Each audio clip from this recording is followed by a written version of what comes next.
से जंग में ईरान ने अमेरिका को करारा जवाब दिया और इसे टिट फॉर टैट कहा गया कि जैसे हमले आप करेंगे उसी तरह के मुंह तोड़ जवाब ईरान की तरफ से दिए जाएंगे।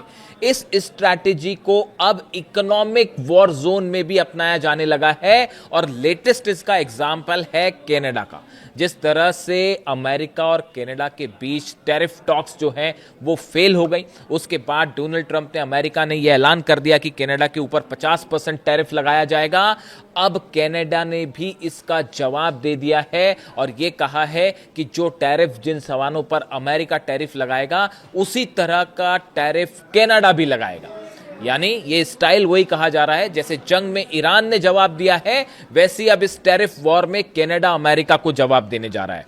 देखिए, अमेरिका द्वारा कनाडाई सामानों पर 50% टैरिफ लगाने के जवाब में कनाडा के प्रधानमंत्री मार्क कार्नी ने घोषणा की है कि कनाडा 8 सितंबर से अमेरिकी उत्पादकों पर डॉलर के बदले डॉलर बराबर के हिसाब वाला ट्रैफिक लगाएगा, यानी टैरिफ लगाएगा। यानी कि जितना टैरिफ अमेरिका लगाएगा उतना ही टैरिफ कनाडा की तरफ से भी लगाया जाएगा। 8 सितंबर को ये कहा गया है कि 8 सितंबर से इसे लागू किया जाएगा, जिसमें कनाडा डेयरी उत्पादकों, स्टील, घरेलू उपकरण, कृषि मशीनरी, इलेक्ट्रॉनिक सामान और पल्प एंड पेपर उत्पाद समेत कई अमेरिकी ऐसे क्षेत्र हैं जिनके ऊपर टैरिफ लगाया जाएगा। इस तरह की प्लानिंग जो है वो कनाडा ने कर ली है। कनाडाई सरकार ने अमेरिकी टैरिफ से प्रभावित होने वाले घरेलू व्यवसायों और श्रमिकों को सहायता प्रदान करने तथा अर्थव्यवस्था में विविधता लाने के उपाय भी शुरू करने का फैसला किया है। यानी देखिए, कनाडा 2 स्तर पर काम कर रहा है। पहला तो एक तो उसका कहना है कि टिट फॉर टैट, अगर आप हमारे पर टैरिफ लगाएंगे, जितना टैरिफ आपने लगाया उतना ही टैरिफ हम भी लगा देंगे, यानी जैसे को तैसा। पहला कनाडा का स्ट्रैटेजी है। दूसरी स्ट्रैटेजी ये है कि अमेरिका के टैरिफ लगाने से जो नुकसान जिस क्षेत्रों में होगा, जहां पर जॉब्स जा सकती हैं, जहां पर मंदी आ सकती है, उस सेक्टर्स को कैसे सपोर्ट किया जाए और वहां पर कैसे ग्रोथ मेंटेन की जाए, इस कोशिश में कनाडा जुट गया है। यानी ये बिल्कुल वैसे ही है जैसे ईरान ने कोशिश की कि ईरान, चाहे वॉर हो चाहे इकोनॉमिक सैंक्शंस हो, उससे ईरान की इकोनॉमी को जो नुकसान हो रहा है उसको कैसे कम किया जाए और ईरान कैसे अपनी व्यवस्था को डेवलप करे। देखिए, 30 साल से प्रतिबंध लगे हैं ईरान पर, उसके बावजूद जो है ईरान की इकोनॉमी इज गोइंग ऑन और वहां पर लोगों की दिनचर्या अब भी चल रही है। आम देशों की आप तुलना करें तो आपको लगेगा कि इतना लंबे समय तक टैरिफ के बाद पता नहीं क्या हो जाए, लेकिन ईरान ने अपना एक सिस्टम इवॉल्व किया है। अब उसी तरह से कनाडा भी ये कह रहा है कि ट्रंप के टैरिफ का हम कोई असर नहीं होने देंगे और पूरी कोशिश करेंगे कि अपनी अर्थव्यवस्था के लिए जो जरूरी कदम है वो उठाएं। अब देखिए, जो ये टैरिफ अमेरिका लगा रहा है कनाडा पे, इसके बदले कनाडा जो अप्रोच लेगा या क्या जवाब देगा अमेरिका को और उससे क्या असर होगा अमेरिका को, उसमें उसको शॉर्ट में समझते हैं। कनाडा के नए टैरिफ का असर स्टील, डेयरी उत्पाद, घरेलू उपकरण, कृषि मशीनरी, पल्प और पेपर के साथ साथ इलेक्ट्रॉनिक्स जैसे क्षेत्रों पर भी पड़ सकता है। ये वो एरियाज हैं जहां पर कनाडा की तरफ से अमेरिका पर जो टैरिफ लगाया जाएगा उसका असर होगा। कार्नी ने कहा कि इन नए टैरिफ की पूरी जानकारी आने वाले दिनों में जारी की जाएगी और ये लेबर डे के बाद 8 सितंबर से इस टैरिफ को प्रभाव में लाया जाएगा।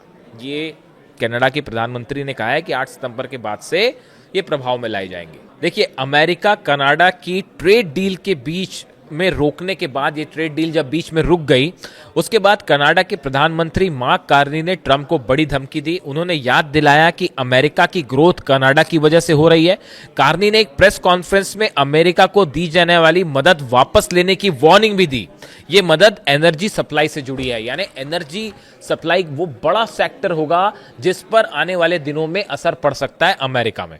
कनाडा के पीएम कार्नी का कहना है कि अमेरिका और कनाडा के बीच दिखाई देने वाला व्यापार घाटा मुख्य रूप से ऊर्जा के कारोबार की वजह से है।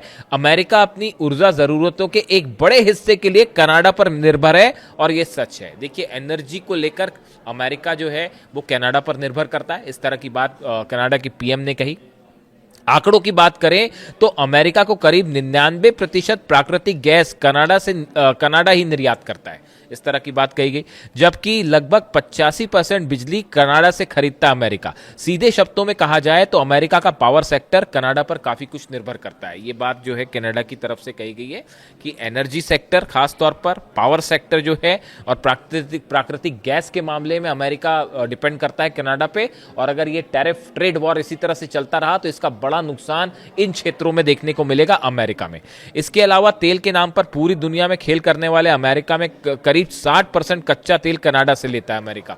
इस तरह की बात भी दावे सामने आए कि 60% तेल जो है वो कनाडा से आता है, यानी एक बड़ा हिस्सा है। और अगर ये सप्लाई चेन में बाधा आती है तो इसका बड़ा नुकसान हो सकता है अमेरिका को, और वहां पर जो है आप देख सकते हैं कि कीमतें भी बढ़ सकती हैं।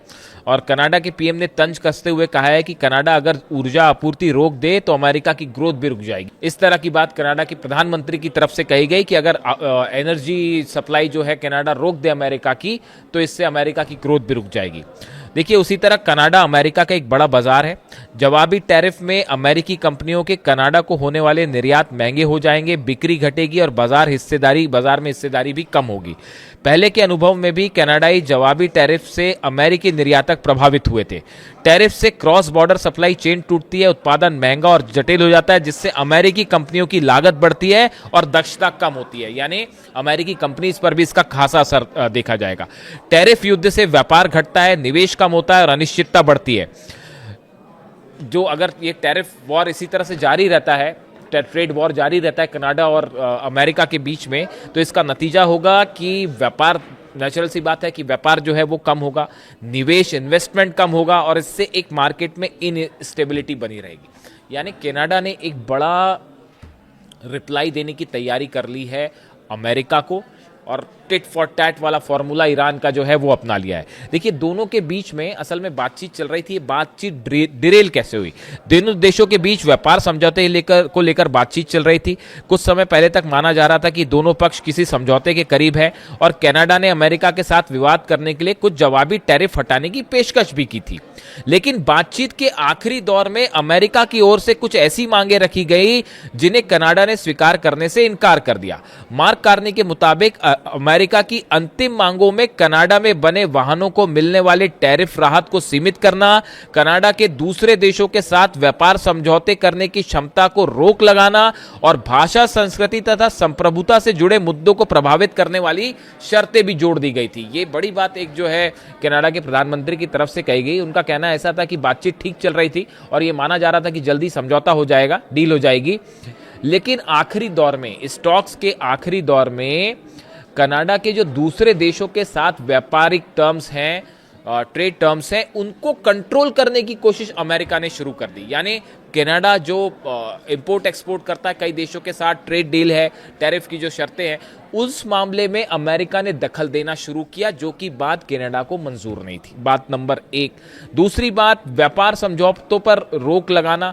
यह भी कहा गया कि कनाडा ने जिन देशों के साथ बिजनेस डील्स की हैं उसको लेकर अमेरिका की तरफ से आपत्तियां जताई गई। और साथ ही कल्चरल इशू को लेकर भी, एक रीजन है वहाँ पर फ्रेंच, असल में फ्रांस के काफ़ी सारे लोग हैं, तो वहाँ के जो प्रोडक्ट होते हैं उसमें फ्रांस की भाषा में, फ्रेंच भाषा में जो है डिटेल्स लिखे होते हैं। ऐसे तमाम इन मुद्दों को लेकर भी अमेरिका की तरफ से आपत्तियां जताई गई, जो कनाडा को स्वीकार नहीं थी। यानी इस टैरिफ वॉर में, आखिरी इस टैरिफ जो टॉक्स हो रही थी, इसके आखिरी दौर में अमेरिका की तरफ से जो शर्तें रखी गई, उससे ये पूरी तरह से टैरिफ टॉक्स जो हैं वो डिरेल हो गई। और जिसका नतीजा ये है कि अब कनाडा ये कह रहा है कि डॉलर फॉर डॉलर, यानी टैरिफ फॉर टैरिफ, अगर आप हम पे टैरिफ लगाते हैं 50%, तो हर सेक्टर में जहां जहां आप टैरिफ लगा रहे हैं वहीं हमारी तरफ से भी टैरिफ लगाया जाएगा।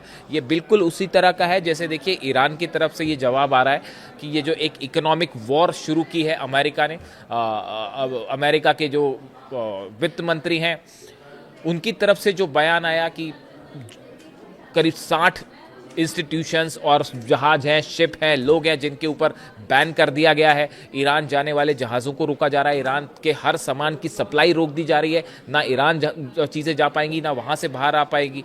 और यहाँ तक कि अमेरिका ने बाकी देशों से भी कहा है कि आप भी ईरान के साथ यही शर्तों का पालन कीजिए और ईरान की इकॉनमी से किसी तरह का सहयोग नहीं होना चाहिए। इसको लेकर ईरान ने भी जवाब दिया है और ईरान ने भी इसी भाषा में जवाब दिया है कि अगर आप इकोनॉमिक ब्लॉकेट करते हैं तो हमारी तरफ से भी यही होगा और हॉर्मुज से और बाबल मंदेब दोनों जगह से ऑयल की एक बूंद सप्लाई नहीं करने दी जाएगी। इसके साथ ही ईरान के वित्त मंत्री की तरफ से भी बयान आया है कि ईरान कई सालों तक बिना किसी की मदद के इस इकोनॉमिक ब्लॉकेड का मुकाबला करने के लिए तैयार है। यानी ईरान पहले से ये मान के चल रहा था कि आज नहीं तो कल अमेरिका की तरफ से ये इकोनॉमिक वॉर जो शुरू की गई है, इसको लेकर जो है कोई फैसला किया जाएगा और ईरान पहले से इसकी तैयारी कर रहा था। अब देखिए पिछले कुछ समय में जो मिडिल ईस्ट में समीकरण बदले हैं और ईरान का जो अप्रोच रहा अमेरिका को लेकर, उसने एक सुपर पावर की जो इमेज थी उसको पूरी तरह से ध्वस्त कर दिया है। अब इकोनॉमिक वॉर शुरू है। देखिए पहले जंग में अमेरिका के बेसिस तबाह हुए, तमाम बड़े झटके लगे, हॉर्मुज बंद है। उसके बाद अब इकोनॉमिक जो वॉर छिड़ी है उसमें भी ट्रंप के लगातार जो टैरिफ को लेकर फैसले हैं, ट्रेड डील्स को लेकर फैसले हैं, कई तो टैरिफ आपने देखा सुप्रीम कोर्ट ने अमेरिका की खुद ही खारिज कर दिए, जिसके चलते बड़ी मात्रा में डॉलर्स जो है वो अमेरिका को चुकाने पड़ गए उन कंपनीज को जिन पर जो है टैरिफ लगाया गया था। यानी ट्रंप टैरिफ को वहां का सुप्रीम कोर्ट ही अवैध घोषित कर चुका है। ऐसे में एक बार फिर कनाडा के साथ जो ये टैरिफ टॉक्स फेल हुई हैं, बताया जाता है इसका बड़ा असर अमेरिकन इकोनॉमी पर होने जा रहा है। इन्फ्लेशन हाई है, गैस प्राइसेस हाई है, ऑयल प्राइसेस हाई हो रहे हैं अमेरिका में। मिड टर्म पोल्स होने जा रहे हैं नवंबर में, जो कि डोनाल्ड ट्रंप के लिए सबसे बड़ी चुनौतियों में से एक है। और अगर ये हालात इसी तरह से कंटिन्यू रहे, देखिए हॉर्मुज बंद है, ऑयल सप्लाई नहीं हो रही है, रशिया का ऑयल ब्लॉक किया जा चुका है, उसको लेकर नया डील ट्रेड टर्म्स सामने आ रहे हैं, टैरिफ, और ये कहा गया है कि 31 तारीख को दूसरे सदन में अमेरिका के अगर ये बिल पास हो जाता है और डोनाल्ड ट्रंप इस पर सिग्नेचर कर देते हैं तो रशिया से ऑयल इंपोर्ट करने वाले 5 सबसे बड़े देश जिसमें भारत और चीन भी शामिल हैं, उनके ऊपर भी 100% टैरिफ लगा दिया जाएगा। ऐसे में आप देखिए कनाडा में जो ये टैरिफ वाली जो बात है और जो मामला बिगड़ गया अमेरिका के साथ, ये एक बड़ी समस्या खड़ा कर सकता है अमेरिका के लिए आने वाले दिनों में। आपकी क्या राय है? आप ये अमेरिका के और डोनाल्ड ट्रंप के टैरिफ फैसलों को लेकर क्या सोचते हैं? कमेंट करिए, अपनी राय दीजिए। Thank you so much.